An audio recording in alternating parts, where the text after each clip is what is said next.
का फुगून बसली म्हणजे? आज तारीख किती आहे मला सांगा? आज तारीख किती आहे? 17 मार्च आहे की नाही? आज माझा वाढदिवस आहे. विसरले ना? बाकी सर्व गोष्टी लक्षात राहते तुमच्या. वाढदिवस विसरले, माझ्या मनाला काय वाटत असन? मी रात्रीच्या 12 वाजतापासून वाट पाहते तुमची. माय मानवर आता विश करन, मग विश करन. दुपारचे 12 वाजले तरी तुम्ही मला विश नाही केलं. मा देवा, मला वाटलं नव्हतं माझ्या नवरा असा निघन. रात्री 12 वाजता केक नाही आणला तर नाही आणला, पण हॅपी बर्थडे बायको असं म्हणून स्टेटस तरी ठेवायचं होतं, नाहीतर मला म्हणायचं तरी होतं. बाजूची पिंकी तिच्या नवऱ्याने तिला रात्री 12 वाजता उठून सरप्राईज दिलं, आणि माझ्या जीवाला काय वाटत असेल तिने स्टेटस ठेवलाय तर. सगळ्या गावाने स्टेटस ठेवलाय, पण तुम्ही स्टेटस ठेवलं नाही दुपारचे 12 वाजले तरी. आणि मी एवढी सजून धजून बसली, मानवर येईन, मला विश करन आणि मला बाहेर फिरायला नेईन.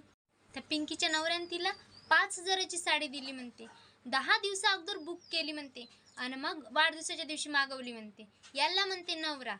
तिचं तर अरेंज मॅरेज होय. तसं पाहिलं ती तर माझ्यापेक्षा चांगली पण नाही, अशीच आहे, खेबडी आणि काडी. आणि मी एवढी सुंदर असून काय फायदा आहे? बहिणीच्या वाढदिवसाला आपण मुंबईला गेलो, 2 मजली केक घेऊन. सगळ्या गावाचा वाढदिवस तुम्हाला बरोबर लक्षात राहते, बहिणीचा, भाऊजीचा, सगळ्याचा राहते, फक्त बायकोचा नाही राहिला.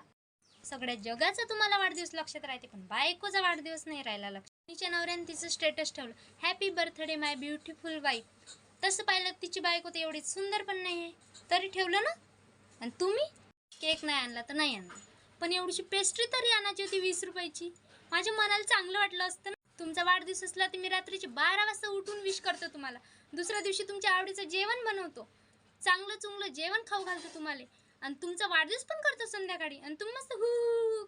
माझी मैत्रीण मला फोन करून विचारते, का ग तुझं बड्डे केला नाही का ना? मी म्हटलं नाही, म्हटलं मला आवडत नाही म्हटलं बड्डे करणं. म्हटलं कोणाला आवडत नाही बड्डे करणं, पण इथं माझ्या नवऱ्याला माहीत असेल तेव्हाच माझ्यासाठी केक आणन ना, नाही तर कुठचं आणणार. तुम्हाला काय, तुम्ही मस्त बाहेर जाता, चिकन मटन सगळं खाऊन येता. आम्हाला काय तेच कारल्याची भाजी, पोळ्या, भात, बस झालं. आम्ही कुठं जाऊ, आम्ही कुठं पार्टी कर. नवऱ्याला म्हणा लागेल का आता, माझ्यासाठी केक आणा, मला चांगलं बाहेर फिरायला न्या, मला हॉटेलमध्ये न्या, मला पार्टी द्या, सरप्राईज द्या, सगळं म्हणावं लागेल आता मला. तुम्हाला समजत नाही का?